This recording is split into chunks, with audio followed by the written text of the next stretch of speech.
Assalamualaikum warahmatullahi wabarakatuh. Waalaikumsalam warahmatullahi wabarakatuh. Pada kesempatan kali ini bersama Mas Abbas, saya ingin ngobrol dan berbincang Mas seputar ajaran setia hati terati ini, mulai dari tahap yang dasar, kemudian nanti mungkin pada lain kesempatan kita bisa berbicara yang lebih jauh lagi. Nah, untuk tahap dasarnya ini yang harus dipegang oleh seorang warga setia hati terate itu sebenarnya bagaimana, seperti apa, tentang bagaimana ajarannya dan kegiatannya, lalu menggali tentang keilmuan bagaimana sih sebenarnya seorang warga itu harus bersikap. Ya, terima kasih Fendi, Mas Madiono. Kesempatan ini adik-adik datang ke rumah saya untuk memberikan istilahnya ya keesaan, tapi sebenarnya bukan keesaan, tapi ini satu pengertian dasar dari persaudaraan setia hati terate. Begini adik-adik saya, bahwa yang namanya warga setia hati terate itu sebenarnya sudah dilatih secara fisik maupun diberi penjelasan tentang rohani sesuai dengan tujuan kita. Salah satu tujuan daripada Esa Terate itu adalah ikut serta mendidik manusia yang berbudi luhur, tahu benar dan salah. Nah, akhir-akhir ini, sebenarnya bukan akhir-akhir ini, sudah agak lama warga Esa Terate gesekan dengan perguruan-perguruan lain. Itu dikarenakan yang pertama adalah belum mengerti tentang ajaran yang secara lengkap dan secara utuh dari sesepuh-sesepuh kita. Pada dasarnya Esa Terate itu diajarkan secara fisik, yaitu berbentuk pencaksilat, dan juga diberi pengertian tentang etika, akhlak bagi warga setia hati Terate untuk kelak kemudian agar dia itu bisa menjadi warga yang berbudi, yang berguna untuk masyarakat luas. Itu mestinya seperti itu. Nah, tentang konflik ini, itu sifat kedewasaannya yang kurang.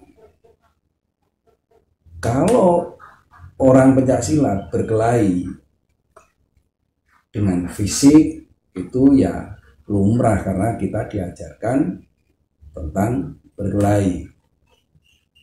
Tapi karena adanya teknologi yang baru, yaitu media sosial yang akhirnya membumbui macam-macam. Lah, ini yang menjadi rame. Tadinya Esa Terate, warga Esa Terate berkelahi kalah, media sosialnya, beritanya saudara kita dikeroyok dan sebagainya, akhirnya menjadi rame. Nah, sikap seperti ini adalah yang kurang dewasa. Mestinya ada unen-unen dalam wejangan, yaitu krungu radirungu, weruh radiweruh. Jane krungu ning eda-eda ra krungu, karena ini nanti akan menimbulkan bencana apabila saya teruskan. Weruh ning eda-eda ra weruh, nah ini saya ceritakan akan menjadi bencana. Sebenarnya di dalam ilmu setia hati terate itu didahului oleh panca dasar. Panca dasar itu kalau di dalam anggaran dasar dan anggaran rumah tangga itu urutan pertama itu persaudaraan. Arti persaudaraan itu akan kita jelaskan secara lengkap nantinya, ya, supaya adik-adik tahu Yang kedua, olahraga, ya, yang ada hubungannya dengan raga. Dan yang ketiga adalah bela diri, mengenal, hindar, mengenal serang, mengenal pasangan, dan sebagainya. Yang keempat, seni. Seni itu bisa dikaitkan dengan gerakan, bisa diarahkan juga dengan tingkah laku, perbuatan sehari-hari. Seni perbuatan sehari-hari itu yang bagaimana. Dan yang kelima adalah kebatinan. Jadi kita mengerti tentang panca dasarnya dulu. Sedangkan urutannya ilmu setia hati. Yang pertama kita akan dididik kanuragannya dulu. Kanuragan itu dimulai dari senam. Senam itu ciptaannya zamannya Pak Ersa. Ya, jangan salah. Zamannya Pak Harjotomo itu belum ada senam. Yang kedua, baru diajari jurus. Jurusnya harus pakem, tidak boleh dirubah, harus asli dari Pak Surodiwiryo. Yang ketiga, pasangan.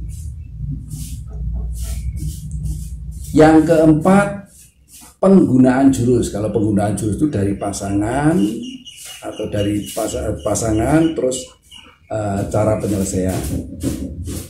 Yang kelima itu baru kripeng, yang sekarang ini dikenal dengan bela diri praktis. Yang keenam itu silat, yaitu inti sarinya pencak. Karena dikenal pencaknya Pak Suro itu dari macam-macam, dari pencak silat desa terakhir dari macam-macam. Karena Pak Suro menggali ilmu dari Betawi, dari Cimande, dari Minang, dari Bali. Dikemas jadi satu, 36 jurus, dituangkan di dalam ilmu setia hati. Nah, setelah silat atau inti jurus, yang terakhir itu Banyumili. Banyumili itu adalah suatu gerakan yang tidak ada putus-putusnya. Itu perlambang bahwasanya manusia itu tidak boleh berhenti dari lahir sampai mati, ibaratnya seperti itu.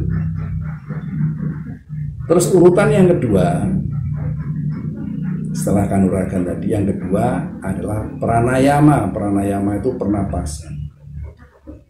Pernapasan yang sanatnya dari setia hati itu bagaimana? Nanti kita jelaskan tentang pernapasan itu sendiri.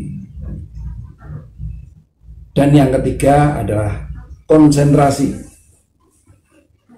yaitu melihat satu titik dan sebagainya, konsentrasi. Yang keempat baru meditasi, dan yang kelima adalah samadhi atau berdoa. Maka di sini bisa kita simpulkan bahwasanya ilmu setia hati yang paling awal adalah kanuragan, bela diri dan sebagainya. Yang paling tinggi itu adalah berdoa kepada Sang Pencipta, karena kita nanti akan kembali kepada kausa prima sesuai dengan mukadimah. Seperti itu.